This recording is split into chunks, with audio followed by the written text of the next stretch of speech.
भगवद गीता की इस सीरीज़ में आप सबका बहुत बहुत स्वागत। इस सीरीज़ में संस्कृत के श्लोकों को बहुत सरल हिंदी भाषा में आप लोगों के सामने प्रस्तुत किया जाता है।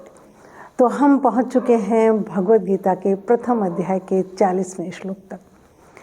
जैसा कि प्रथम अध्याय में अर्जुन दुख में है, शोक में है, विषाद में है और ठान चुका है अपने मन में कि मैं युद्ध नहीं करूँगा, मैं इतना नरसंहार इस राज्य के लिए और सुख भोगों के लिए बिल्कुल नहीं करूँगा। पिछले श्लोकों में उसने कहा कि मुझे त्रिलोकी का राज्य मिले हे केशव, तो भी मैं युद्ध नहीं करूँगा। अब हर तरीके से अर्जुन समझा रहा है, अपने जितने भी उस वक्त के मर्यादाएं थी उनके अनुसार समझा रहा है कि किस तरीके से युद्ध करना गलत है। 40वें श्लोक में अर्जुन श्री कृष्ण से कह रहे हैं, कुलक्षय सनातन कुल धर्मा प्रणश्यसी, कि हे केशव, जब कुलक्षय कुलों का नाश हो जाएगा, नाश हो जाएगा, वो नष्ट हो जाएंगे। नेचुरल सी बात है, युद्ध में नहीं रहेंगे लोग। कुल के नष्ट होने के बाद कुल धर्म नष्ट हो जाएगा। कुल धर्म या रीति रिवाज नष्ट हो जाएंगे, मतलब हर कुल के, हर धर्म के अपने कुछ मर्यादाएं होती हैं, परंपराएं होती हैं, रीति रिवाज होते हैं, विवाह करने के तरीके होते हैं, मृत्यु के तरीके होते हैं। कुछ लोगों में मृत्यु के बाद अग्नि दी जाती है, धर्म जैसे हिंदू धर्म में, मुस्लिम धर्म में दफना दिया जाता है। ऐसे ही बहुत सारी रीति रिवाज, त्यौहार, मर्यादाएं कि हम हमारे कुल के अनुसार, आप सभी जानते होंगे, हर त्यौहार पर या कुछ ना कुछ ऐसा ज़रूर आता है कि हमारे यहाँ ये होता है, हमारे यहाँ इसका पूजन होता है, हमारे कुल में, हमारे धर्म में ऐसा होता है। तो सब धर्मों में अलग अलग होता है। कुछ परंपराएं चली आ रही हैं उनके बुज़ुर्गों की, उनको भी वो मानते हैं कि हमारे बुज़ुर्ग, और वो हर धर्म में, हर कुल में अलग होती हैं। और रीति रिवाज हैं वो उसके अनुसार ही पहनना, खाना, पीना, त्यौहार सब मनाते हैं। तो अर्जुन ये कह रहा है, जब कुल ही नहीं रहेंगे, कुलक्षम, तो कुल के जो धर्म हैं, उनके रीति रिवाज हैं, मर्यादाएं हैं, वो सब नष्ट हो जाएंगी। हे केशव, वो भी नहीं रहेंगे।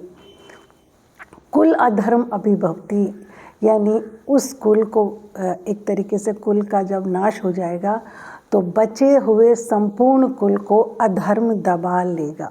देखिए, अब इसको आप थोड़ा ध्यान से समझें कि जब सारे कुल धर्म नष्ट हो जाएंगे तो बचे हुए कुल को अधर्म कैसे दबाएगा।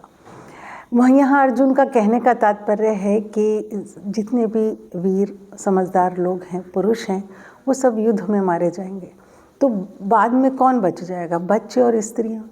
अब उन बच्चों को और स्त्रियों को कोई भी बहका लेगा, है ना, कोई भी मनमानी करेगा, कोई भी ज़बरदस्ती करेगा, कोई भी अपने कुल उनके ऊपर अपनी चीज़ों को थोपेगा।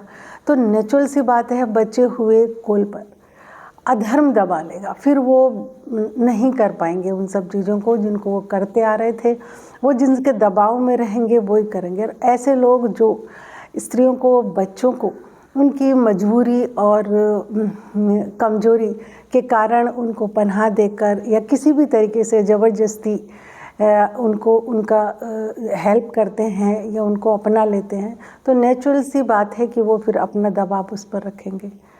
तो उस वक्त भी सारे कुल, धर्म, रीति रिवाज वो सब नष्ट हो जाएंगे और अधर्म उसको दबा लेगा। ऐसे लोग अच्छे तो होते नहीं, जो किसी का फ़ायदा उठाएं, जो किसी का फ़ायदा ना उठाएं, ऐसे लोग कभी अच्छे नहीं होते। वो देखते हैं कि अब कोई नहीं है, जैसे कि घर में कोई समझदार पुरुष होते हैं तो समझाते हैं घर की स्त्रियों को, बच्चों को क्या करना चाहिए, क्या नहीं।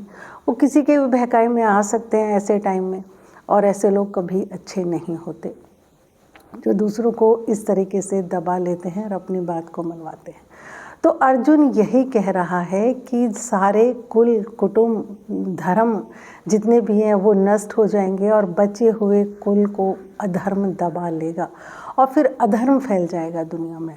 ऐसे ही लोगों की विजय उन्हें अब लगेगी कि वो उस चीज़ को वो और बढ़ावा देंगे।